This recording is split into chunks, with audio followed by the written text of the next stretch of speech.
Welcome to Movies, Films, and Flicks. I am Mark Hoffmeyer, and joining me is a man who finds it impossible not to sing the Goo Goo Dolls when they're playing in his car. It's John Levingood. I'm trying to think of a line now. It's funny. I know so many of their songs, but I should just be able to come out with one. And I don't want the world to see me. You just belt that. At one time, I was driving through Tampa, and we were going to meet up, but I heard you singing from 3 lanes down, and you were just belting out. You were just belting out some Iris. I believe that. Screaming it. Our former host, John Lazareth, also, whenever Goo Goo Dolls is on the radio, he just screams as loud as he can. Goo Goo Dolls were so popular. I mean, if you were into that, style of music, but I mean, that was so popular when we were in high school in the mid-late 90s. Like, they were just pounding out hits. When City of Angels came out with Meg Ryan on a bicycle movie. Dude. And then Iris played over it. Yeah. That was big. I remember when movie trailers used to have live playing and Goo Goo Dolls. I miss 90s music over trailers. Now they cover all of them. Yeah. Now, the reason I said that is because in Devon Sawa's room in this movie, there is a Goo Goo Dolls poster. Oh, yeah? Yeah. So I didn't just pull that out of nowhere. And there was also a Buck Cherry one. I was going to say that you're listening to the first Buck Cherry album on cassette on your Walkman right now. I had that. Oh, yeah, of course. Yeah, CD players? For college, man. When I was in college, I studied the Coldplay Live 2004, and I listened to, I don't know. That was about it in the library. I was a lit major, so I would just read and write, listen to Coldplay Live 2004, John. I remember being made fun of in high school for having a Walkman when everyone else had a Discman. Yeah, but you were big then, right? So you didn't have to worry about it.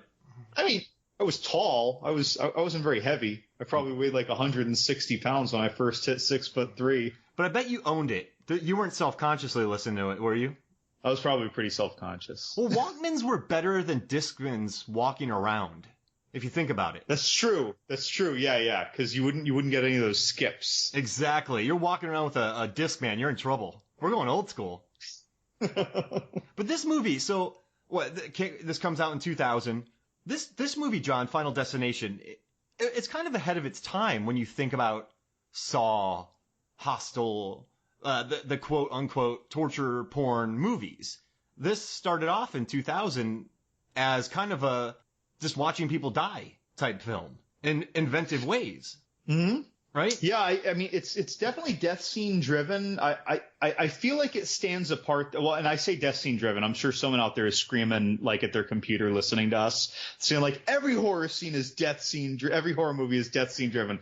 But it's like this movie though. Like I really ride the wave of the anticipation of the death scene. The everything building up to it is kind of like a roller coaster, and it's kind of a fun roller coaster. There's fun tension. There's anxiety, but it's doesn't have you like upset or I don't know how to put it. It's whereas like Saw, you would dread. Your anticipation was utter dread. You were horrified of what was going to happen. And those are fun movies to watch, but that is not as much of a fun ride to me. So I feel like, you know what I mean? Like Final Destination, like really... Mousetrap. You know that game with all the traps, and it's just kind of you're watching it. This movie, you can't really take. I don't know how you feel, but in Saw, there's that scene where the lady sticks her hand through the metal and she cuts her wrist open while trying to go through like something, or a lady gets thrown into syringes. Those are cringe-tastic.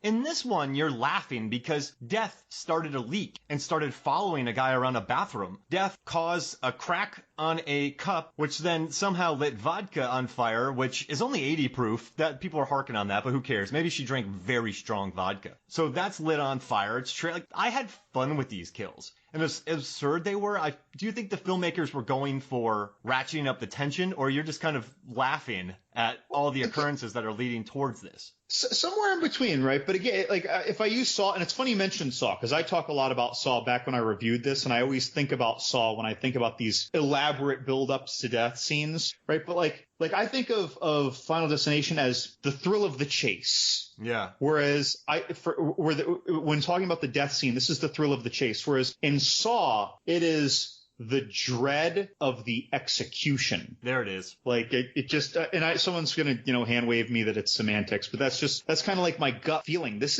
different. This is having more fun with us. At least the first Final Destination is. But then again, that's like the Saws, right? The first Saw was so much more elegant and subtle in its execution. Both the first Saw and this movie do not really rely much on special effects. There's a lot of blood, but I mean, these first movies in Saw and Final Destination, they were both so much more subdued and tactful than their relative sequels, right? Because in both these franchises, then they were kind of high on their own product. Yeah. But the first ones, man, they were tactful. They were restrained. I think that's a great point. And I was just trying to think of any of the Saw movies after one that I actually enjoyed. You enjoy them. For a while, I thought they weren't connected. Then you gave this epic speech to me one day about how they were connected. Then you changed my mind on them, but I don't really want to watch them again. If you don't watch the Saw movies in close temporal proximity, they will seem very loosely connected when really they are some of the most richly connected horror sequels like out there, dude. But yeah, that's interesting. But yeah, despite all the writing that went into them, though, again, they turned it into torture porn, whereas the first one wasn't. And despite all the blood we have in Final Destination 1, it wasn't a gore fest like the later ones were, with people getting, like dismembered all over the place and guts pouring out. Like, there's just some stabs. And one of the greatest bus smushes of all time. Right, and even then, you don't see. This is like when we always talk about Texas Chainsaw Massacre, the original. How like when you think back to when you were a kid, that movie was just like horridly brutal on screen. But then when you watch it, there's like it's brutal in its tactful execution. But there's like not guts. There's not much blood until the very, very end. And that bus smush, of all the bus smushes in the horror genre, that is like the fastest, quickest, see the least body explosion. And it's like body explosion. That's what I assume. Like, again, in my memory, she exploded. But then when I watched it again the other day for, in preparation for this episode, I watched it twice. And then every time, like, oh, here it comes. It's like, oh, I thought there was more.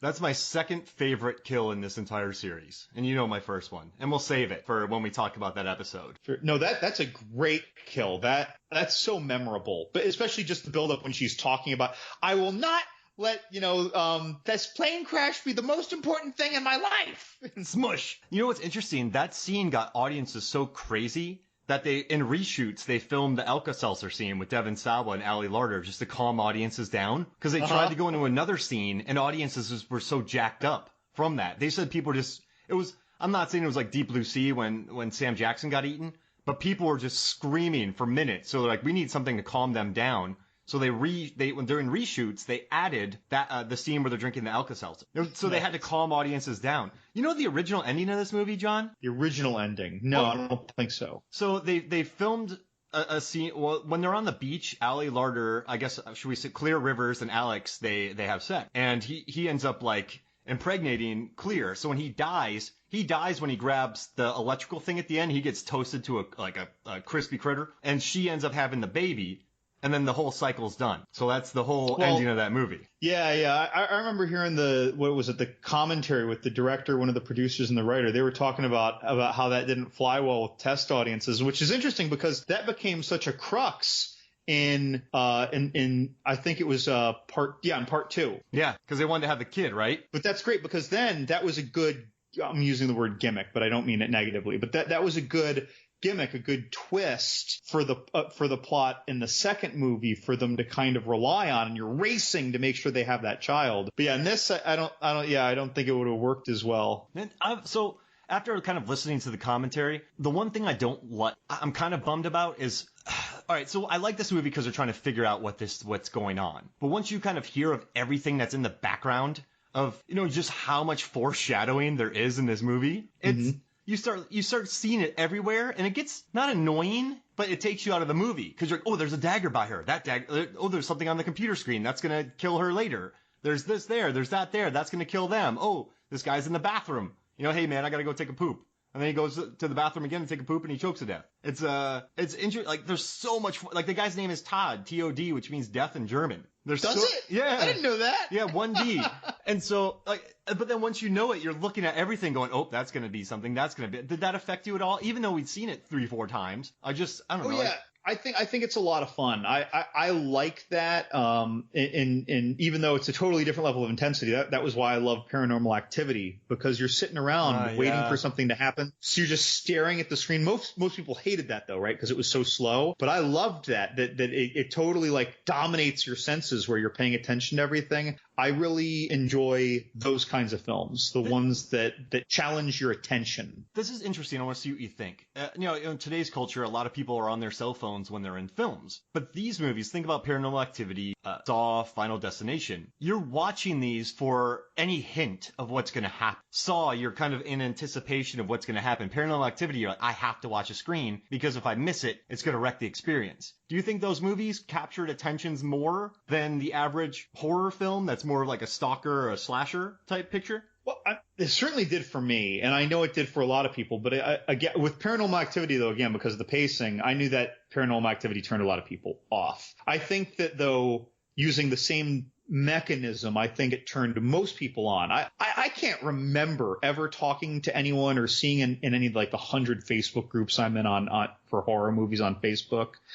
I can't remember anyone posting anything about Final Destination and having someone say, the movie sucked, but almost any movie that someone posts, though, there are always those people like, yes, it was derivative. Oh, I hated it. It was like, whereas Final Destination, I can't think of that. Now, Paranormal Activity, though, the movie was boring. Oh, nothing ever, people complain about it. And by the way, listeners, if you complain, we all have our taste. I'm just saying that, there's always people who dislike almost any movie you bring up. I don't have that recollection with Final Destination, the first one. Do you think there's a lot of nostalgia involved? So people our age, we watched, so I was 18 when this came out. This is a perfect 18-year-old movie. And do you think I guess there's a bunch of young people on these Facebook groups, so I don't know the ages. But I think maybe for people in our age bracket, there's a certain, oh yeah, man, that was awesome. I remember watching that in high school. Does that make sense? Oh, of course, yeah. And that helps a lot with our love of like any movie, right? But no, I think these Facebook groups are pretty diverse in age, because you got those horror fans who are in their 50s who go spend like $500 getting 8 autographs and photographs and sign my Freddy glove and everything. And honestly, when I think of horror conventions, I think that they're catering more to our age group than the younger age groups. Oh, for sure. You're not getting Micah Monroe signing It Follows there. You're getting still Robert Englund and Kane Hodder and Tony Todd and Linnea Quigley. What modern movie would you want to get a photo with the cast? Oh, God. That's a good question, man. God. I'm about to have an aneurysm. Like, I just think of something that really hit me. I think of something that more was impactful to me than something that I think was that I loved. I think of the Hereditaries. Okay. I just want everyone to know, as soon as I asked John that question, he froze, and now this is 2 days later. Then we had to pick the podcast back up. But yeah, no, that's a very challenging, difficult question. Yeah. That would have been cool to get the cast of Green Room with like Anton Yelchin, because I love that film. Evil Dead remake. Let's see. Maybe the cast of Climax, because they could just start dancing at any time. I haven't seen that. That's a gnarly one right there. Jeez Louise. All right. We're gonna answer this, John. Let's do it. All right. So some of my favorite. You know what? Insidious. I would get Patrick Wilson, Rose Byrne. Great cast too. The Conjuring. That I want to play. Lynn Shay, Tucker and Specs. That guy, one of those guys directed Upgrade. The other guys is a big name. So I would want to get the cast of Insidious. Let me in. Yeah, no. Once you said that, I'm like, oh shit, The Conjuring.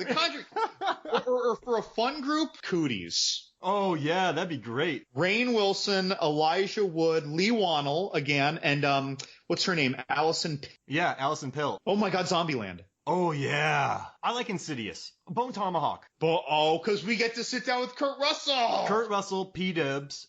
Patrick Wilson, Richard Jenkins. Dude, I've never gotten a photo op for all my years working comic conventions. I never got a photo with someone. The one I did was the one that you just shoved me in on my first con. Hey, John, go get this picture. And I was just like, I did not know who the guy was. Patrick Stewart? No, it was the guy who played Q. Q? And then that same day, there was Patrick Stewart. Oh, it was both of them together. I'm sorry. It was both of them together. It was the guy who played Q and Patrick Stewart. That's funny. I just pushed you in there. Hey, John, it's fun. Go do it. just, and I saw a picture of me too. My shoulders never looked more narrow. You know, like I'm kind of like clenched in between them. Like I don't want to get in their in their space. Yeah. You picked up Stewart in the air. That was a little weird. I'm sure he wouldn't like that. Well, I think we picked a good one here. But no, I guess going back to the movie, also, if you think about it, all right, so I like the director a lot, James Wong. He executive produced all of American Horror Story, X-Files. He did The One. He also came back for Final Destination 3. I liked what the writers did on this. And you're watching, there's a scene where one of his friends brings Devon Sawa an ice pack. And during that scene, Todd is bringing an ice pack. They have a crane shot that takes you on him upstairs, walking down into the airport, and then dropping a ice pack to Devon Sawa. It's a crane shot. So this movie has random good crane shots, fun effects. It's not overly gory, so that won't turn people off. It has one standout great death. It has fun performances. It's original story. It has enough blood to make you, I mean, his eyes go bloodshot. That's enough for a horror hound, right? And Sean Williams. That was a great effect. And there was even a sound effect accompanying that systemic capillary burst. Yeah. So, I mean, I guess the only thing that could maybe turn people off is Sean William Scott's hockey and Jinko jeans combo when he's in the airport. Oh, but I loved his character. And so on the commentary, they revealed that he was... They revealed he was supposed to be a fat kid, and then they didn't want to they felt like they were falling into like some 80s, 90s trope where there's, often like one kind of fat, usually, and not just fat. It's like they're usually fat and they're a slob or something. Yeah. Right. And so I hear that, and then I watch it again without commentary later that day, because that's how I roll. And okay, so when we first see him in those shorts in the terminal waiting to board the plane, he's eating something. And then right when the plane's taking off and they're starting to get turbulence, he is shoving Milk Duds plural into his mouth with a big smile as he's chewing with his mouth open. And I mean, he looks like a chipmunk storing things for the winter in both sides of his cheeks. With like he put the whole thing of big league chew bubble gum in his mouth at once. And then later on, before the bus death scene in front of the cafe, he's riding his bike and Carter like runs him off the road. He had a bag of takeout that fell over. So like he's always falling over as if he was a fat slob klutz. He falls in this movie like 3 or 4 times. Yeah. And a couple times off his bike, as it turns out, because of Carter's car. But like, so I thought it was funny that they're like, no, don't do the fat slob. Let's do Sean William Scott. American Pie was hilarious. And then, but they didn't change the script back. And he rolled with it, and it felt so sincere, though. I loved his character. What a dick. And I liked when he showed up talking to Devon Sawa, like with his shoulders looking like they're about to explode out of his sweater. Like, and he's just like, should I have hit on Christy Jenkins? He thinks he has superpowers. He's like, should I come back? Yeah, because he thinks that he's like some soothsaying Nostradamus prophet. He's like, hey, so I took my driver's exam and I passed. I got a 70. That they say that's the lowest grade that you can get and pass, but I passed it. But hold on. The instructor said, you're going to die a very young man. Dude, is that true? I love that scene. That's really funny. Hey, and okay, I want to see what you think. What do you think about Mr. Wagner, the father of Todd and Carton?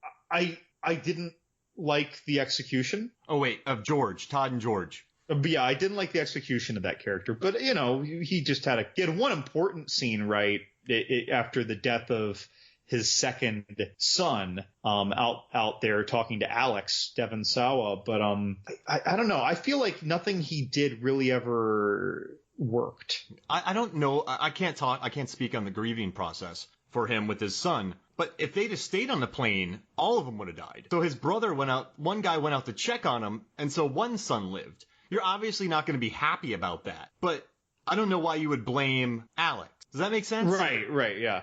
That's true. Yeah, so if you're blaming Alex for the events of the plane, then one of your sons got to live. If you're not blaming Alex for the events of the plane, you shouldn't begrudge him at all. But then you wouldn't have reacted. That's true. Oh my God, I never even thought of that. The two of you should have stayed on that plane. Wait, what?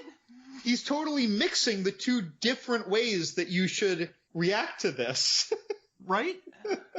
So maybe no, you are spot on. Like maybe if one of the guys got off the plane, got on with Devon Sawa, and then their later plane crashed. Sure. Or if Devon Sawa didn't go, then that guy flew to one later, that crashed. Then I get it. But he basically helped save one son.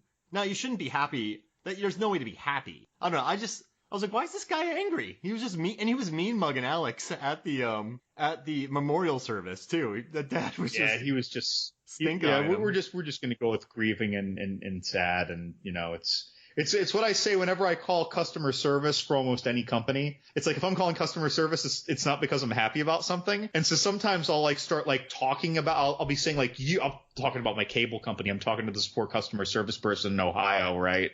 Like, dude, you guys, and you guys, and then later I'll say dude, I'm sorry, guy on the end of the phone. I know that you aren't doing this. I know that you're just the person who's fielding this call. I'm not mad at you. I'm mad at the company. But I think it's one of those things. He's mad, and Alex is the perfect target to aim this anger. I really do like the way that everyone was kind of handling their survivor's remorse. So you have Sean William Scott, who just thinks that a guy's a superhero. He doesn't really, Billy does not care. Hitchcock, which a very overly obvious last name, but I kind of love it. Hitchcock he didn't seem affected by it, did he? Yeah, I mean, a little higher strung, but right, yeah, grieving didn't really seem to be there. He just wanted to get on with his life. And then, Kara Smith, the bully, and then his girlfriend Terry, Amanda Detmer. Remember her back in the 2000s? She was in a lot of movies. He kind of started... She was in 2 Jason Biggs movies right before this. She was in Boys and Girls and Saving Silverman. Yep. Oh, man, I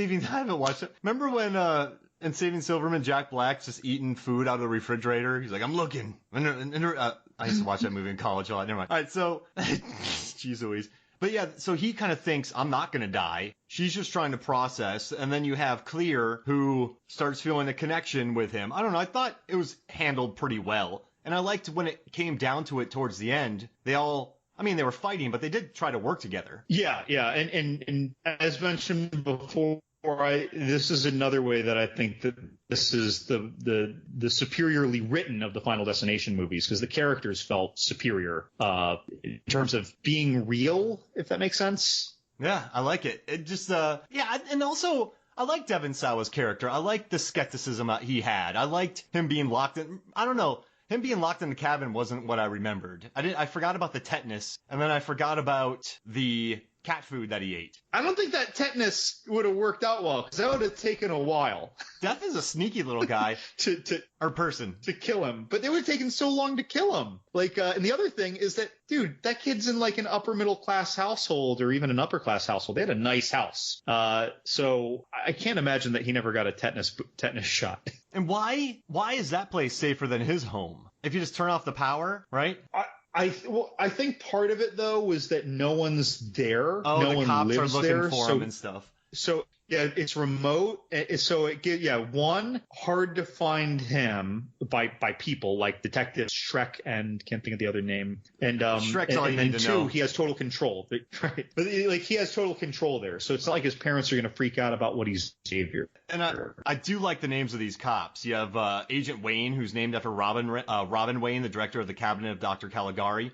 And then you have Shrek, who's Max Shrek from Nosferatu. But then Shrek just becomes funny because Shrek came out. That was kind of a funny character too, though. Remember after the interrogation where he says, "Man, that kid really creeps me out," and then his partner looks at him and is like, "You know what? Sometimes you creep me out." No, the guy's like, what didn't he say? Yeah, I kind of believe him. I thought that was he shook him to his core. I like that. There were a couple when he was talking, I believed him. What I liked about them too is they weren't overly jerky. I think they had every right to be suspicious of Devon Sawa lurking around. Actually, how close is their station to the teacher's house? Because when he goes to her home, she calls the cops, Valerie Luton, the teacher, and they are there a minute later. They pick him up, they take him back to the station, they question him, they let him go, then he runs back to her house. Right, yeah, it's got to be a mile, right? It can't, or not even. Not even. It's around the corner. Because they get there so quick, and then he's back so fast. And then, how do you feel about the whole caramelization of blood? I mean, is that a thing? I mean, it'll coagulate over time. Yeah, you're talking about the line about the footprint, how his footprint was in the caramelized blood. Yeah. But it was also very hot in there. Mm-hmm. Like there were multiple explosions in there, and that may have been a factor as well. I feel like things would have been scattered everywhere, though. It might have been hot. Oh, whatever. They found it. So yada yada. Sure, there are a lot of that. Actually, even though that was a really fun death scene, the build up of that death scene was just a blast for me. There are a couple things about all that scene that for me were some of the weaker points of the movie. Like when the detectives pull up, like what the hell is he doing to her car tire? Like it looks like he is straight up trying to install an explosive on her car tire. Like what does he think he's gonna find? And even before that, when she calls the cops, she sees him like out in the front. He's just out in the open, just staring. Yeah. Like who? If you were really worried, you would probably be at a greater distance, right? Obscured from view, or you just come up and knock and express your concern. And then, now don't get me wrong, I'm sure that people in a panic might very well do something like this, but when he yanks the knife out of her, there were like any one of those things, maybe I can get over, but the combination of the three, that felt like one of the clunkier things. I got a good laugh though when she dumped that tea, then put the vodka in it and it cracked. Yeah. I like that. Again, everything about the death scene I loved. Yeah. That was super elaborate. Like, we haven't even talked about these death scenes, but you mentioned earlier in reference to Todd's death, by the way, about, like he sits down to poop, the water's. What is it about horror movies and pooping? Yeah, so much of it. How often, now you might see someone sitting on a toilet in a movie, but it is either for high level comedic effect, like True Lies, the bathroom fight, right? Or it is women chatting while peeing, right? Other than that, it is like limited to horror. Like Friday the 13th Part 3, dude dies in the outhouse. Dead Snow, dude gets killed in the outhouse. Scream 2. Right, yeah. Monsters literally coming up out of the toilet and messing with people. Dreamcatcher. Oh, Species. Species. So it's like people. It's funny. It's not really tasteful if you're watching some Oscar, nominee sitting on a toilet, right? We gracefully avoid most of these bathroom scenes, but horror loves capitalizing on that vulnerability. But and that's fine, right? He's in the bathroom, he does that. But in the beginning of the movie, there was the comic relief poop. Yep. And the pre-plane poop. I mean, to be fair, what that guy said, though, makes sense. Todd dropped some truth about that. You're about to be on a 7-hour flight, dude. You better, Oh, anytime I get on a flight more than 2 or 3 hours, I just go to the bathroom. It doesn't, because I don't fit in those bathrooms anyway. So even if it's just a pee, I'm going to get something out of me. Yeah, so in this movie, you have this gratuitous bathroom scene, but you're like, I get it. This makes sense. I kind of like it. But Todd's death. Right. Why was he not able to hold on to the side of the bathtub? They showed it once and he slipped off, but there was nothing slippery on it. Well, he just couldn't get any footing, though, because of the shampoo that he squeezed out by accident. But he could have put his arms on there and then done like a, tricep lift. You know what I mean? Maybe though, like it's the desperation, whether or not it's an accurate desperation, that if you take your hand away, you will allow the cord to constrict more. Yeah, it's true. And also, I remember one time I thought I was choking and I freaked out, and then I was like, oh no, I'm fine. So I can't judge what this poor guy went through. And but also, man, and that cord though, like that wasn't just like a rope. That was like that must have hurt. In addition to the strangulation, that would hurt. Yeah, that was that bad thing. And when I still remember when I first saw this, when I saw him slip and you see like the head that was, adhered to the wall of that like dry line. When you see that thing kind of like spinning around his neck, I was like, whoa. Yeah, that poor guy. And also, what I like about this reminds me of Night of the Living Dead a little bit, where in the beginning when Barbara's brother's chasing her, he's running. Oh no, when the guy who killed her brother is chasing after her in the car, he is running and he's using rocks to destroy windows. And then in later Romero pictures, not like, up until Land of the Dead, but Dawn of the Dead, they train in Day of the Dead, but for the most part, they're thoughtless. They don't run. They don't do that. So it was kind of fun to watch Night of the Living Dead and watch this thing run, watch it use rocks. And in this one, the water sucks itself back up into the toilet. Yeah. In that leak of the valve, that was, just the water getting to him though. That was a really cool part of that scene for me, because you're just waiting for him to slip. It's really tense. He goes for his razor. He goes for the nose hair trimmer. Yeah. Man, I thought he was going to stab that into his brain. I was waiting for him to pull out like a hand grenade. Right. And people are complaining about the blue water, but you see it. It's fine. It's death water. It's all good. It's Gatorade. It's Deaderade. Did you have any problems with the blue water? Yeah, they could have used one of those blue flush things. I almost just thought it was because of the color of the tile under it. Hey. But yeah, it did look more opaque than you would expect. I agree. I guess that just draws extra attention to it, but everyone knew what was going on. Now, why did Death have to pull the water back? Its goal was to kill the guy. So, did it want the others to know? Was he playing with them? Oh, he wouldn't have committed suicide, right? So, if they said it was an accident, they wouldn't have been suspicious. So by Death making it seem like a suicide as opposed to an accident, it actually shot itself in the foot, because then those people started trying to avoid it. So that's interesting you said. I never thought about this specifically retracting the water, because when I saw that, my reaction to it was less wondering why Death would do it and more thinking, this shows even more the control that Death has over, some aspects of the world, and that makes it all the more menacing. But what you're saying makes sense, though. Like, why not just let it look like he slipped and it was an accident? Because when people find Sean William Scott, they're just going to be like, oh, that dude got decapitated by something from a train going by, right? Right. And, that lady, did Amanda Detmer get hit did Death plan on her getting hit by the bus so it knew how the conversation would play out and how she would walk away? Or did Death get lucky on that one? I don't think Death got lucky. Because the other thing is that you'll notice that like almost no cars went by before that happened. So when she walked out in the street, she was in plain sight from a great distance by that bus. Yeah. I mean, we're overthinking something that really, I'm sure, isn't meant to be thought about in the movie. But I remember as she was walking out in the street, I'm like, oh shit, cars. That's right. The bus is coming. And I was like, where are the cars? Bam. And then she got hit. And so, and they even said that in the commentary, that almost all the time in these neighborhoods, when they were there, they never wanted other cars to be in the shot, even by accident, because they would have Canadian tags and it wasn't supposed to take place in Canada. So you never see other cars on the street with them. That's funny. And they cost money too. You don't want to deal with that. Right, but I mean, just cars passing by, that have nothing to do with the shoot.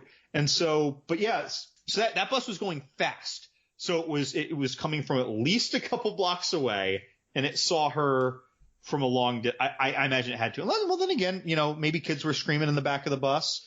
I suppose that's a possibility, right? Do you think right? Death spilled that guy's coffee who's driving the bus, the person's coffee? Could have spilled his coffee. He could have just gotten a text or something. I don't know. But I'm not trying to criticize this scene negatively. We're just having fun dissecting it a bit, but I do love that kill. And this is it's the least elaborate kill to such a point that you posited did Death get lucky. No, I think it's my second favorite kill. I'm not hating on it. I just kind of think that how could Death have planned on that, and was Death pleasantly surprised when it happened? So I think that Death has a huge amount of control here. And one other thing is that the first several times I watched this movie, it never really clicked, but they were going to Paris on spring break. Yeah. Okay. And then it was nearly fall, as Clear points out to Devon Sawa, to Alex. And he says, well, it's only late June. Remember when the leaves were falling? And she said something was in transition. So it was late June before anyone died. So months had passed and Death sat idly by. Was Death planning? Was Death looking at the numbers of the matrix of the future to see all the things that were going to happen. Why would Death wait several months and then all of a sudden kill all these people in a matter of days? Was Death killing other people and just got behind? Well, I don't know, but again, there's a big time gap. I know where Death was. Uh-oh. No, I don't know where Death was. Never mind. No? Okay. I almost had it. But so Death had a lot of time to prepare or to set aside some personal leave or something. If Death is an entity, I imagine that there are other greater entities, and that Death might be, God might be punching his time card, and he had to be like, "Yo, God, I've got some things that I need to sort out that were part of, and maybe he needed to wait until that slow time of year. Beats me. But again, he waited a long time and then got a bunch of people in a short period of time, which is that's an interesting execution. They waited so long. You just blew my mind, John. Talk about this. Why recover? We'll take a break. When we come back, we'll talk more Final Destination. Welcome back to Movies, Films, and Flicks. I'm better now, John. You better? You got over it? I'm fine. I'm feeling good. Feeling pretty good. Now, you had a whole summer off when we took that break. Yeah, it's 3 months later. You really, it's like when I asked you, who'd you get your photo op taken with? I did the same thing, but for 3 months. Right. Now, what I also love is, his plane leaves at 9:25. His birthday is September 25th, and he's an I-25, which is 9:25. That's kind of fun, right? Right, yeah, it's just like all the stuff they did with 180. Yeah, I don't know. I thought that was a good little bit. So, in the beginning of this movie, I think it did a good job establishing the dread. I mean, when you're a paranoid person, some people said he went a little overboard. Like, why would you be paranoid of that? But when you're paranoid already, and you're starting to see these weird signs, everything could be paranoia fuel. Does that make sense? Yeah, but I want to speak to the defense of the character. If anyone out there is saying that the Alex character was a little overamped and a little overreactive and being a little less credibly rational, or however you want to say it, it's like he was living in a world where he believed that death was an entity that had a plan that was coming for him and his friends. Yep. Like that's big. That will blow your mind. That makes me that is a step in the direction of like the Lovecraftian indescribable horrors that from like actually the Nick Cage movie that's being made or is already made, The Color of Space, deals with that. When you're touched by these otherworldly things, like you just go mad. Yeah. And like, I think that this is not quite that, because these are all concepts that he's familiar with, but they're all things that would have been mythical, fantasy, horror movie things that just became real. I feel like this is like if, when you believe Freddy Krueger is real and he's coming for you and your friends if you sleep. I think that, you're going to start wigging out. I do like how no sweaty he was. Sweaty he was. Remember the premonition, how sweaty he was? Oh, God, that poor kid. Yeah. Waking up from a nap, sweating? You have a fever? I do have to say, when he goes and sits next to Todd, those seats, it's a set. They built a plane on a big gimbal in a warehouse. And those seats are amazing, John. You and I would be comfortable in those seats that they sat in. And that's Coach. I am jealous every time I see a plane scene in a movie, because you also notice that, like, when a stewardess is walking down the aisles, there is like a clear 1 or 2 feet of space on either side of her hips. Yep. Like there's so much space on it. It's like, it's not fair, because somewhere there's a farmer in Iowa who's never been on a plane, and he's seen like 18 movies with plane scenes, and he's my size. And then he gets on that plane. He's like, what the hell? Yeah, like the cart's hitting him in the elbow, the leg. He doesn't fit in the bathroom. Dude, I feel beat up after I get off of a flight. I'm not kidding. Yeah, no, I worked some shows with you after you got off flights. You're like, man, I need a nap. It's like it takes me 2 days into a show before my shoulder feels normal again. So, anything else you want to? I mean, there's so much more to talk about that we haven't covered yet. But what are some other things you want to get into here? I mean, I really want to dig deep into the death scenes, but we have a lot of listener questions that I think are going to steer us in that direction. Awesome. Let's hear it. All right. So first question is Brett from New Jersey. Brett asks, were all the death scenes just made up elaborate scenes, or were some of them taken from actual accidents? Oh.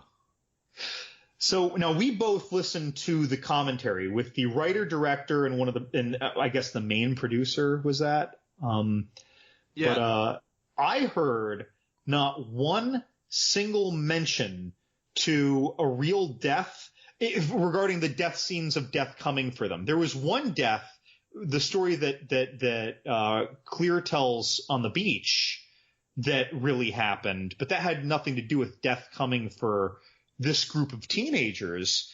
And other than that, like, I imagine some of these might have been inspired by something that someone heard about, or like a friend of a friend, or you read about a freak accident once. But I don't even know how to search for this to verify it, but I didn't stumble across anything. I do know that Flight 180 was based on Transworld Flight 800, which also crashed right after takeoff, and it was leaving JFK for Paris, and both were carrying a group of students going to Paris on a class trip. You bastard. I did not stumble across anything like that. That's awesome. I mean, it's not awesome for the poor people who are on that plane. No, obviously. No. Mark. We're not hey-ohing that. Yeah, just high-fiving. You and I just cheered for 5 minutes. Wait, that was terrible. We should not have done that. Okay, wait. So, this may or may not pertain to this movie, but John Weidler from the Last Knock podcast, and recently also a guest of this podcast, asks, what is your favorite, least elaborate death scene in a horror movie? And do you want to start? Yeah, any horror movie. So he just said in a horror movie, yeah. All right, so Leatherface's when he just bonks the guy in the head, then drags him back in and slams the door. That was fine. Yep, that's it. I mean, I don't think how it's blunt force. It's, when I saw when I was 18, like you said, it's like when people saw Psycho and they swore that they saw red going down the drain with the blood. But I watched, so I actually bought this movie the other day. It was like $5 on Vudu with like a 40th anniversary with all the goods on it, all the docs and everything. And that scene paralyzed me when I was younger. It just, it was so non-flashy. It was so fast. And then when he slammed the door, it was just so primal. That one gets me big. I mean, I feel like if you, from the moment Leatherface came on screen for the first time, if you said one Mississippi, you would not have finished that before the dude was struck in the head. He just like gets it was leveled. So abrupt.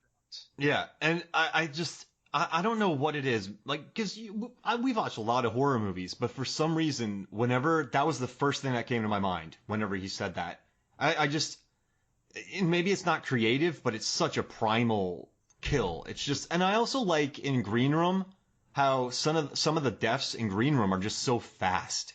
And normally you're used to maybe some heroics or a dragged out fight scene, but a couple of the deaths are just so grisly and they feel real and they feel just unfair, I guess. And there's nothing showy about them. So I think between Texas Chainsaw Massacre and Green Room, those two are mine. What do you have any others that you would add? Well, what's funny is that so I have this once a year article series that's 10 images for 10 years in horror, and first I did 2000 to 2000, or it's 15 images. I'm sorry. I did 2000 to 2014, then 2001 to 2015. And I honestly thought, and this was years ago that I wrote the first one, I honestly thought that I had Terry's Death with the Bus as my 2000 pick. Turns out I didn't. But I thought that was my pick for 2000. And when he asked that, and I went to my own article, it's like, oh shit, I didn't do that. But so I mean that, like, I just assumed that I had picked that as one of my favorite impactful moments of 2000. So for me, that's one of them. And yeah, again, Texas Chainsaw, that sticks real hard for me too. That was the first thing. It was weird. You know me, man. Over the course of the last 4 years, how much work I put into listener questions or not. Like I put a lot of work into. I used to put a lot of work into getting them wrong. This one, I gotta say Texas Chainsaw Massacre. That's the ultimate kill for me. Ultimate kill. So, okay. That was your number one. I like it. Yeah. So Thane from New Jersey asks or brings up, not really a question, but this device was much more effective when it was in The Omen. So maybe a question would be, which film did it better? He also mentions that The Omen 2 also did this, but by that point it became a gag, and now it's a full-blown trope. Now, I didn't remember this from the 1976 Omen, which I hadn't seen in a long time. So I actually rewatched Omen, The Omen, just to answer this question, which I was very happy to do because I hadn't seen it in forever. Do you know what he's talking about, Mark? The decapitation? So it's not that the trope he's talking about isn't the death scenes, but the foreshadowing of it. Where got it. The guy would take photos of people, and there would be like this odd, like this artifact in the image, right? Like some abstract, like dark thing that wasn't really there when you took the photo, and it would indicate where and how someone would die, like they'd get struck here. And I think, it's kind of like when the paper gets ripped up and it says Todd, or things like that. It's the foreshadowing that he was addressing. And so to that effect, it hardly feels borrowed to me. And I think The Omen did the foreshadowing better, and I think that Final Destination did the deaths better. That's true. I mean, I guess in this one you had scenes, but it was mostly random. In the beginning, you had a scene of a guy hanging. And then on the plane, you had Todd pretending like he was choking. So they were building towards it, but it was more... I think, yeah, you're right. The Omen had better that, but then I guess the death scenes are just more intricate. I mean, I do love that decapitation, though, in Omen. Yeah, and he saw like in his own, he saw a picture of himself, and he even went to Gregory Peck's character. What was it? Something, I can't think of the name of the father now, but he even says like, look, we need to solve this soon because I'm next. And he shows him the picture, and there's just like, it almost looks like this drawn on shadow going like straight across his neck. And then, later he gets decapitated. There's nothing elaborate about the death scene. He's just somewhere, and then a car crashes into something, and it knocks this huge, like, window or something, and it takes off his head. Now, the writers, Glenn Morgan, Jeffrey Reddick, and Wong, of course, James Wong, do you think, so sometimes when I write, I'm maybe influenced by something I'm not really thinking about. Do you think maybe they had a little bit of influence with this? I mean, maybe, and I imagine that there have been other films between The Omen and Final Destination that did this. I just, would struggle to, it'd be quite a challenge to think of it, but I'm sure that even if The Omen was the first thing to do this, which it might have been, I'm sure other movies have borrowed this. Yeah. And, but again, the way that this isn't borrowing because they put a new spin on it, right? So it's not right. And I don't even think it's deliberate. Again, because the execution is very different. I mean, they are offering foreshadowing, and that is a very common writing device. Yeah. And sometimes it's a little visual, but again, foreshadowing was visual in Shakespearean stage plays, to what limited effect that they could do it. Chekhov's gun. Like, again, if you see a gun in the beginning of the movie, it better get shot. Right. So I mean, is this a little closer to The Omen than just general foreshadowing? Sure. Do I think that there was anything deliberate here? Not necessarily. Could this have influenced them because they grew up with The Omen? Of course. I have found myself thinking of ideas that I thought were clever, and then later realizing, oh crap, that was in this. Oh yeah, I saw that movie like 8 times. So John, which movies have really influenced you? So let's say you sit down to write a script. What are the few movies you think that have brought out influences to you, if that makes sense?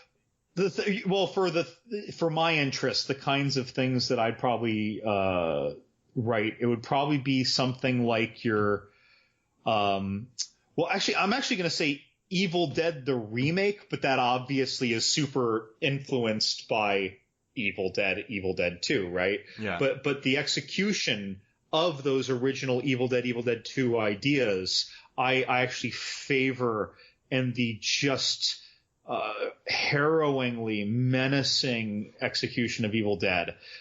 Things like that. Things like the Texas Chainsaw Massacre. Things that are very dark and unforgivingly infernal, or just what I will call practically evil. And I mean practical in a practical sense, not like basically.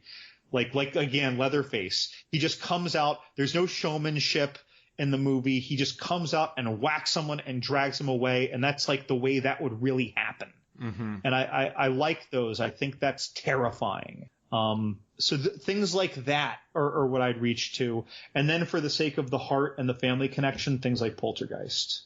Got it. For me, it's all about the original Star Wars with, like, most likely, Return of the Jedi, where you just see these monsters in Jabba's palace, or the Mos Eisley Cantina in A New Hope, where they're on screen for 4 seconds, but they're done so well. It's never been replicated, where they're just, you want to know more about them. In Return of the Jedi, we spoke about this on one of our episodes about 60-second characters. The Rancor trainer. He starts crying when he sees the Rancor. And then his buddy comes in and is like, it's all right. Like, so he's crying about his Rancor, and then his buddy comes in and is like, hey man, sorry about that, dude. And they found weird humanity in Jabba's palace with a lot of these characters. And then another one for me is Die Hard with just McClane, and how I really like how, he got blood in his feet. He wasn't Superman. He was just a capable dude. And then I also got to think about Jeremy Saulnier's Blue Ruin and Green Room, where the violence is just so fast and so mean, and there's a lot of comedic elements in Blue Ruin that will make you laugh, but the violence when it happens, it hurts and it feels real. So if I could combine Return of the Jedi, Die Hard, and Green Room, that'd be my movie, like a monster movie like those. I want to see a few pages combining Green Room and Star Wars.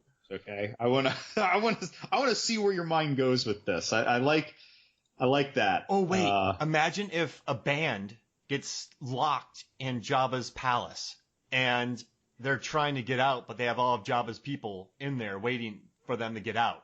It's like a siege thriller. Oh my gosh! So it's Star Wars Room. Yeah. Green Wars. Yeah, Green Wars. Oh, I like that. Green Wars. Return of the punk band.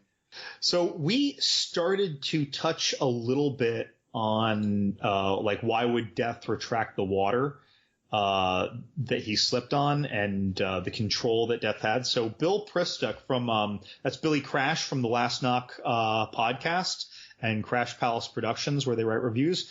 Friend of the pod, Billy writes, why do you think Death would track down and kill these people in such bizarre ways? Death doesn't. Okay, Death has. All right. If everything is planned out, right? So Tony Todd, Bloodworth, Bloodworth, right? When we meet Bloodworth, Tony Todd, is he the Harbinger type guy? What is he? What would you explain his character as? Yeah, he's actually a mix between what I would call the Harbinger and the kind of like the experienced sage exposition dump. Yeah, which is, I loved You Wake the Dead. Oh man, I love the way he delivered the exposition. By the way, guys, I'm not criticizing it as an exposition dump, but there are those kinds of characters. If I could hire 3 people to just do exposition dumps, it would be Tony Todd, Keith David, and Morgan Freeman, or John Leguizamo. Just to bring him in. Yeah. Because John Leguizamo would find a way to get that exposition dump out. Amazing. Are you thinking of John Wick? Yeah. Like, yeah, with his car and, you hit, like, he brought John Wick. John Wick? Like, yeah, just, oh my gosh. But, he said, Death, there's no accidents. Death works everything out. So when Death lost these people because they got off the plane because of the premonition. I had a Blanton's premonition once I got to tell you about. But I'm going to get back to this. So we're driving by so we needed the last letter for Blanton's, right? It's a bourbon. And I swear to you, John, I'm like, stop that Walgreens, that liquor store in Florida. That one has the S that you need. We stopped there, one bottle of Blanton's on the shelf, which is incredibly rare anywhere. Where were you? And I was in Melbourne by east coast of Florida. And in Florida, you bought Blanton's in a store? And in a Walgreens liquor store. But I swear to you, John, I said stop there. And we stopped there, one bottle of Blanton's on the shelf, the exact letter they needed. I was if you say get off the plane, I'm listening to you. But no, so it had a long time to do it. And so I think Death likes to have that control, right? Death likes the game to a certain extent. We never meet Death, but it wants what's it. And it can't use itself. This isn't the Frighteners. So it has to use other means. And it just has to adapt to where it's at. I mean, I think it probably tries a lot. Like in Jaws of Revenge, I think that shark was trying to kill that Brody kid for a long time and finally got him once. So this movie, I think it just went for its opportunities and did what it had to do. They had to be elaborate. So with the things that Bloodworth knew, right, and his unshock at the arrival of those teenagers, his forgiveness of their trespass, his willingness to help and advise, I totally get it, and I've kind of felt it myself at times, but it's like, is Bloodworth Death? Ooh. Is he a manifestation of Death? To know all these things where everything that he said, while not necessarily specific, was specific enough that it was all accurate to the movie and what these kids were experiencing. And he kind of knew the kinds of things to explain based on their vague questions. And again, he was smiling. He was kind of happy to be sharing this. And then just as it turns out, he was the voice of Death in 2 subsequent Final Destination movies. I think so, because the things he knew, he knew. Does that make? I'm sorry, that's a stupid statement, but everything he said, he believed, and you believed him. And there's no reason why humans would know that. Like, how would he know that? Yeah, it's like, and again, he was gleeful to share it. He plays poker with Death. What do you think? Could be. All right. So my answer, the easy answer to Billy's question, why do I think Death would track down and kill these people in such bizarre ways, is because it's cinematically, it's more fun.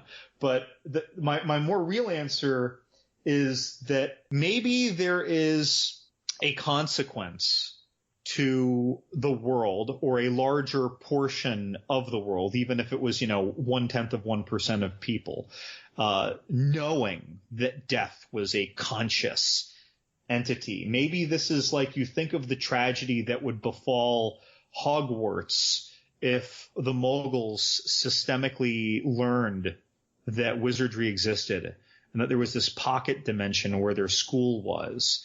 That would be terrible for them.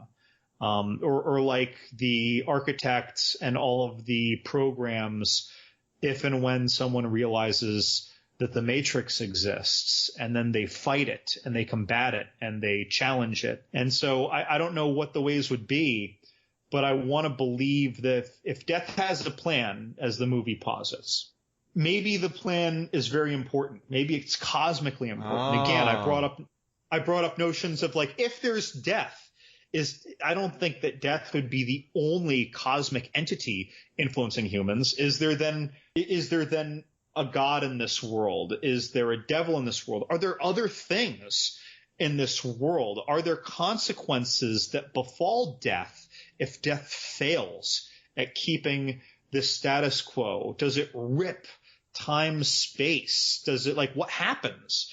So maybe Death needs to do this. And the more wise people are, if everyone knows that there are ways to try and cheat Death, at some point Death is going to start lagging more and more and more. And what's the consequence? If you think about the Frighteners, where this thing was just going around squeezing hearts and giving people heart attacks, that would become kind of a conspiracy theory. But if you think about Death, the guy got his head chopped off by a metal thing. You had a guy getting hit by a sign. You had a guy sad by the loss of his brother supposedly committing suicide. A woman hit by a bus. Those are not, you can't tie all those together. Does that make sense? Maybe if you knew if they lived and then they died. But these aren't just like the 5 people who survived the flight all had heart attacks. Does that make sense? Right, yeah. And the only connection is that they were all on that flight. But then, I mean, if I'm the detective and these 5 people died in these 5 ways, I'd be like, well, look, they're all really stressed out. They're grieving. They're not thinking straight. They're more prone to substance abuse. They're more prone to poor judgment, risky decisions, all these things. And that's just what's going to happen. I feel like I learned this actually in a sociology class in college. But either way, it's like I would rationalize that lack of connection. And, because people need to rationalize whether or not it's right. We ourselves, like death needs to in this movie, feel that we have some sense of control and order in the world and in our universe. Hey. And so I think that the detectives would just hand wave it away. Shrek. Right. Because he's busy being creeped out. He wants to deny that could possibly be true. I mean, he's told us that on screen. Yep. And so you brought up, like, what are the chances? How are these things linked? So Buddy from New Jersey asks, and this was the big one. What are the actual statistics of deaths by the same cause? And he's referring to the causes we witness of death in this movie. For example, shower slips, logging truck accidents. He's referring to part 2, hit by a bus, etc. Now, I don't know if you have any comments, but I actually went to the NSC, like some National Safety Commission government website, and found a lot of numbers. Oh, I can't wait to hear these. So I found a lot of numbers. Now, and okay, so before we get into this, just to understand, like if you Google plane crash, like what are the odds of dying in a plane crash? Plane crash. You're going to get that'd be bad. A crane clash. So you're going to get a lot of answers, and a lot of times they converge on one really common answer. So the most common answer I found was 1 in 11 million. Now this isn't the chance that you'll die when you get on a plane. This is saying that 1 in a million deaths is from a plane crash. Oof. Right? So regardless of whether or not you ever choose to get on a plane in your life, 1 in a million deaths happens to be from a plane crash. So hypothetically, it could be because a plane crashes and lands on you, or you're in a plane that crashed. And I don't know what they mean by plane crash. That's vague. I found numbers as low as 1 in 5 million and as high as 1 in 20 million for dying in a plane crash. But for the most part, I just picked the numbers that I found on the NSC because it had a whole lot of numbers for a whole lot of different things. So if we were to look at fatally slipping in a shower, which is a little vague, that is 1 in 812,000 for Todd's death. I mean, that seems low to me, doesn't it? 1 in 812,000. Now, here's the thing. I don't know, again, how they put this together. Are they referring to any time that somebody slipped and any part of their body happened to be touching a shower? I don't know what this means, but it's basically 1 in a million. 1 in 812,000 deaths are from fatally slipping in a shower. Yeah, I would have said 1 in 100,000. Now, maybe if someone never takes a shower, they're free from that. Yeah. And maybe that's what affects this, like our whole bath bathing world is affecting these numbers. I don't know. So here's so dying from a fall, 1 in 130. I think of every time that Billy got knocked off of his bike. Wait, 1 in 130? Wait, 1 in 130? 1 in 130. 1 in 130 deaths is from a fall. Now, again, you got to extrapolate just how broadly they mean that. Yeah. I don't think they mean they got hit by a car and then you fell on the ground, though. But I mean, weird tripping incidents, I suppose. There were some really low numbers too. Like I didn't write it down, but the chance of dying from either heart disease or cancer was like 1 in 7. Oofta. What about three-toed sloth attack? It wasn't in there, but I imagine it's low. Most people keep their distance because they know how dangerous they are. I'm hoping people learn this eventually. So pedestrian incident, right? Very vague. 1 in 650. Unintentional drowning, because the tree fell on Devasawa. About 1 in 1,200. Now, I don't know if that would count as unintentional drowning or tree fall or a permutation of both. Exposure to fire is very vague, and an explosion was not on the list. So I'm assuming that explosions and exposure to fire are synonymous in this case. That's 1 in 1,500. Cyclist deaths, 1 in 5,000. Electrocution, 1 in 15,000. Contact with a sharp object, 1 in 38,000. So when we look at Mrs. Luton, Mrs. Luton's death scene, the chair falls on her. Oh. So in Mrs. Luton's death scene, she had, what was it? I actually jotted down some of this stuff as best I possibly could. But so her computer explodes from an electrocution event, and then she is stabbed in the neck. And then there's a gas explosion at her stove. She slips and falls on her own blood and is stabbed by the knife block that she has, that she left the rag on that she was pulling on. So she gets stabbed in the sternum. Then there's another explosion from the gas stove, which opens the gas stove's door, which hammers the knife deeper into her. And then, in case she still had a pulse, the house explodes. So, based on the statistics that I harvested from the NSC, if you were to just say that she died by contact with a sharp object, her death is 1 in 38,000. If you were to say that her death was from a sharp object compounded by the exposure to fire, or that is an explosion of some sort, and a fall because she had to slip for that knife to get her where it did, that becomes 1 in 7.4 billion. If we include the fact that there were multiple explosions, like, for example, the electrocution-based explosion, which is a much lower probability than what we already covered.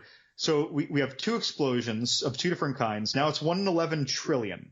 Whoa. If we take into account that she was stabbed more than once by 2 different things, we are now at 1.4 times 10 to the 17th power. If we include the fall and the tertiary stabbing when the door hammers the blade in, we reach 1 in 6 times 10 to the 20th power. Jeez Louise. And if we take into account everything, computer electrical explosion, stabbed in the neck, 2 explosions from the stove, a fall, a stab and a hammer stab, and then the house exploding, it is 1 in 4 trillion 10,000. Oh, so it happens a lot. That is 29 zeros. Wow. Of course, hers is the most elaborate death in the movie, right? So Tony Todd. Meanwhile, if we look at Billy getting his head lopped off by that train, that would either be 1 in 38,000 or a train incident, which is 1 in 431,000. So it's head lopped off. Now, and if you were to combine them, though, you'd have 1 in 431,000 times 38,000, and now we basically have 1 in 10 trillion. He had a quick one. There's 2 very quick deaths, and then there's 2 terrible ones. 3 quick deaths, and there's 280 quick deaths. You know, it's funny. I commented that this movie doesn't rely on its special effects for its entertainment value, and I maintain that. But when he had and I love that it's the top half of his head, by the way, like his lower jaw would have been left on the body. Yeah. So when that lopped off, though, and you see that portion of his head plop down, it is the fakest looking upper head. Yeah, they didn't put much of their budget into that. That's for sure. Yeah, that was. And can I ask you another question before? Are we done with questions? That is all the listener questions. Okay. Was he reading that Penthouse magazine just to read the articles? Because he was flipping through actually really into an article. And he's like, oh, there's an owl. And then he threw the magazine at the owl. Then he saw Todd. So he actually buys those for the articles. I don't think he does. I think. Well, so again, the commentary suggested that originally he did a lot more with that magazine in the script. Got it. But the things that but even though you don't have to show that, though, I think it's almost like he he's kind of driving himself a little crazy. You know, he can't get the stuff out of his head. It's self-torture. And I think that because he kind of erratic, like it was very abrupt. He just suddenly, you know, put down what he was doing, reached for that drawer, pulled out a penthouse and just randomly opened it to a page.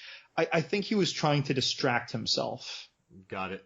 Which may or may not have ended with festivities. Now, in the beginning, during the memorial service, when they showed the eagle, there's a woman in the background holding a boom mic, which makes no sense because are they interviewing students? Because you wouldn't really need that boom mic was overkill. Did you notice that, John? We can move on from that. I didn't even notice that. But so of course there was local news coverage of an event like this. But do you think that was to depict the local news coverage, or do you think that was a filmmaking accident? You just never see local news with a boom mic. They normally have. To get better sound, they always just have like a mic that they hand them that captures better sound that they don't like, because you don't want the boom mic in the shot. So when you're shooting somebody, you got to get up close with that mic right above their head. So I would rather just give them a microphone. That's normally what the news does. But it looked deliberate. Like it looked like it was planned to be in the scene. Yeah, I hate when movies try to show like people filming movies. It kills me. I can't stand it. I saw it and I was like, I don't like that. So I just had to write that. That was it, but I had to complain. So out of these death scenes, like what in this movie, like what really, other than the abruptness that we talked about, right, with Terry's death, of the elaborate death scenes, what really struck home or worked the best for you, or what was your favorite, like, insert reaction here? Well, just the laughs. So the scene where the water's following him, it misses him once, and the water's like, ugh! And it like redirects to go to his feet. And it makes a right turn. Yeah. And then when she pours the cold vodka that was in the formerly hot cup and it cracks, it's just, and then it just, the vodka trail just follows her around. It's just so, it's just, I shouldn't be, you know me, I don't like mean. I don't like death for death. But these I felt were more funny. They were meant to be more of a roller coaster ride. And that's, for me, it's the laughs, the smiles. Yeah, thrill of the chase instead of dread of the execution, right? Hey, and I did something, and I want to kind of let you know what I did. So I went to IMDb, Rotten Tomatoes. I got their IMDb user score, Rotten Tomato critic score, Rotten Tomato user score, Metacritic score, Letterboxd score, and then I went and I found every single Final Destination ranking system I could use. And I gave a point system. So if it was number 1, it got 5 points. If it was number 5, it got 1 point. So I wanted to figure out which Final Destination movies were the most popular. Does that make sense? Sure. I came up with a ton of different criteria. And what I came up with, I'm just kind of hunting it right here. Here it is. A ton of different criteria, right? So what I came up with was an order of the most favorite films that there were. Do you want to hear that? You're going to start with the favorite. Yeah. So, right. And how they go down. So I compiled all this data just to kind of figure out which movie, all the lists, IMDb, Rotten Tomatoes, Metacritic, Letterboxd. Oh, and I also found the amount of box office. I just went nuts. I just compiled tons of stuff. So here's how it comes down. Can I make a guess? Yeah. Can I make a guess about the beginning? Yeah. So normally I would say that if you really went to like a horror convention, the answer would probably be that the first one was the best. But when I think of most of the people who are doing a lot of online ratings, I feel like there's a slightly younger bias, and I think that they're going to go with number 5 as the best. Yeah, you're going to like this. So number 1 was the first Final Destination, and it had 48 points. Number 2, Final Destination 5, 47 points. Yes! So they basically tied. And I was pretty interested on Letterboxd and on IMDb. Final Destination 5 didn't have the highest scores, because it's the only fresh. It has a 63%. It's the only one of these movies that has a fresh tomato meter rating, which is, I think it deserves. So you have 1 at 48, 5 at 42, then you have number 2 with 42 points. Then you have, the next one, 3 with 33 points, and 4. And then the one we don't talk about. Yeah, 17 points. So it went 42, 48, 42, wait, 48, 47, 42, 33, 17. So it went 1, 5, 2, 1, 5, 2, 3, 4, which is, I'd say, you could flip 5 or 1 either way you want. And I think that's pretty good, right? I think that 5 had the most fun kills, regardless of budget and the special effects available at the time. And I think number 1 did the best job with the characters and having the characters be the story drive. So I think they both deserve good attention. It made me happy because they're 1 point apart. So I'm happy that the granddaddy is number 1, but I mean, 48 to 47, that's crazy close. And I didn't mean for that. I just kept pulling as many numbers as I could find. I just figured I'd have some fun with it. What's funny too, like if I was around, you know how like when people say they haven't seen a movie, like in a world where you had infinite time, you'd immediately just be like, okay, we're stopping everything. We're just going to watch that movie so I can show it to you. Yeah. So if people say they never saw a Final Destination movie, yeah, I'm going to grab part 1. But if people were like, hey, I've never seen a movie with these fun, elaborate death scenes like Saw or Final Destination or whatever, show me one. Then I'd kind of think to just pick the most fun one, or if I was by myself, by the way, I'd most readily pick part 5. Part 5 to me has the highest rewatchability. Part 1 is the one that I feel that I need to share with people. So it made me happy, man. This was close, right? This was good. Yeah. Well, and I'm glad because if one really outshined the other by a lot, I'd be a little upset. And if one of them wasn't in the top 2, I'd be very upset. I quit. No, I mean, I'm also happy that 2 is at 42 because 2 has that great log death. It has a very funny ending. 3, I like 3 a lot. So I'm happy. These were good. But any final thoughts about Final Destination before we get out of here?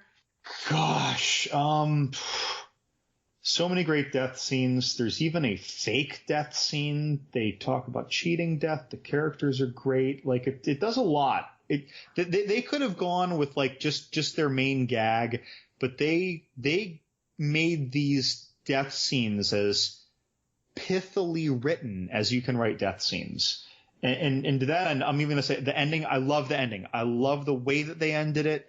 It was one of the most fun and uncheap ways to be like, hey guys, sequel. Yeah. I loved it. Yeah. And I also really like the cargo pants in this. I like the really strong gutter that Ellie Larder hung on. I love the unstoppable electrical cable that they're going and that tried to kill Ellie Larder. And then most importantly, I love that Devon Sawa, we're going to get our PG-13, when Devon Sawa was like, fuck you, I can beat you, Death. Like, that made me happy. I don't know for how long, but I can do it. That made me happy. So that's kind of what I dug. But no, this was fun, John. Thanks. I love that you recommended this, and we're covering 2 and 3 in the next one, and 4 and 5 on the next time you're back, right?